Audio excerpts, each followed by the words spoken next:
الحمدللہ رب العالمین صلاۃ والسلام علی سید المرسلین اما بعد فاعوذ باللہ من الشیطان الرجیم بسم اللہ الرحمن الرحیم السلام علیکم ورحمۃ اللہ وبرکاتہ۔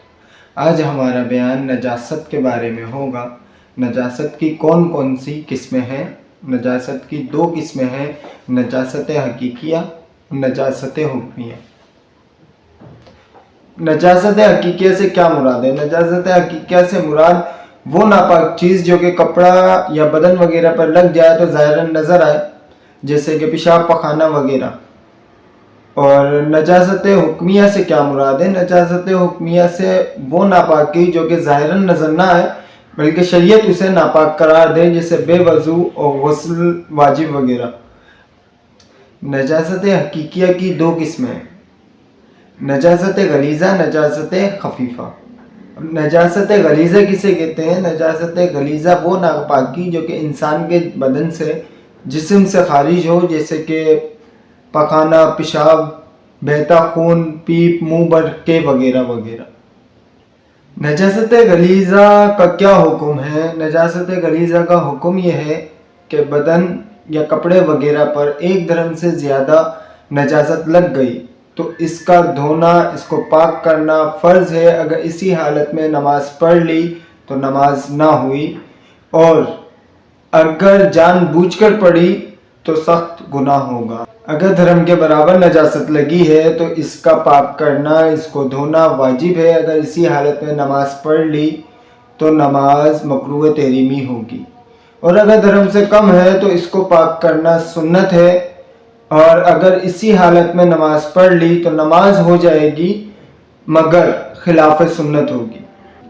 اور دھرم کے برابر نجاست لگے ہونے والی صورت میں اس کو دھونا واجب ہے، لیکن اگر اس حالت میں نماز پڑھ لی جیسا کہ ابھی بتایا میں نے تو نماز مکروہ تحریمی ہوگی، اور اس کو پاک کر کے نماز کو لوٹانا واجب ہوگا۔ نجاست کا ایک درہم کی مقدار ہونے سے کیا مراد ہے؟ نجاست کا ایک درہم کی مقدار ہونے سے مراد، نجاست اگر گاڑی ہے جیسے پخانہ، لیڈ وغیرہ، تو اس سے مراد وزن ہے، یعنی 4.5 ماش ہے۔ لہٰذا نجاست اگر گاڑی ہے تو اس سے مراد 4.5 ماشا وزن ہے، اور نجاست اگر پتلی ہے جیسے پیشاب وغیرہ تو اس سے مراد لمبائی اور چوڑائی ہے، جیسے کہ آپ اپنی ہتھیلی کو بالکل سیدھے طریقے سے رکھ لیں اس میں، اور اس میں آہستگی سے پانی ڈالیں، جتنا پانی اس میں ٹک جاتا ہے تو وہ دھرم کی مقدار ہے۔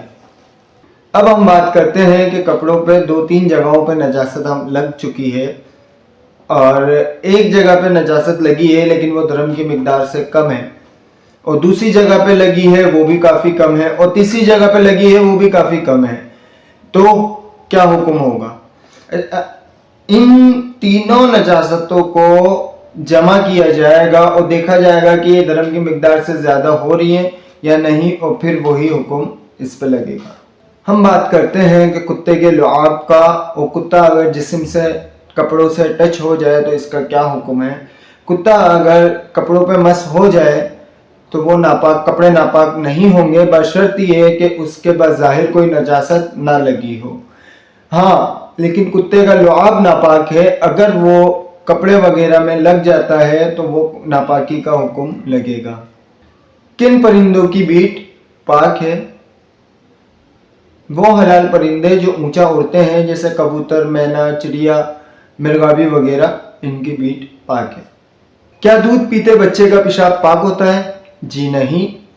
دودھ پیتے بچے کا پیشاب، حتیٰ کہ 1 دن کا بچہ کیوں نہ ہو، اس کا پیشاب بھی ویسے ہی ہے جیسے عام لوگوں کا پیشاب ہے، ناپاک۔ مختلف جانوروں کے پیشاب اور ان کی بیٹ کا کیا حکم ہے؟ نیز جن جانوروں کا گوشت حلال ہے جیسے بیل، گائے، بکری، بھینس، اونٹ وغیرہ، نیز گھوڑا وغیرہ کا پیشاب، اور جس پرندے کا گوشت حرام ہے جیسے کوا، چیل، شکرا، بانس وغیرہ، ان کی بیٹ نجاست خفیفہ کہلاتی ہے۔ نجاست خفیفہ کا کیا حکم ہے؟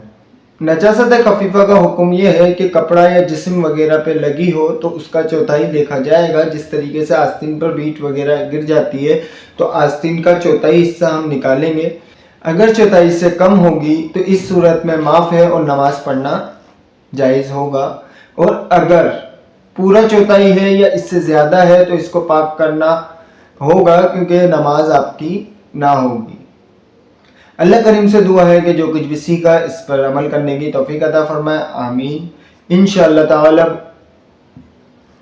بہت جلد حاضر ہوں گا ایک نئی ویڈیو کے ساتھ۔ السلام علیکم ورحمۃ اللہ وبرکاتہ۔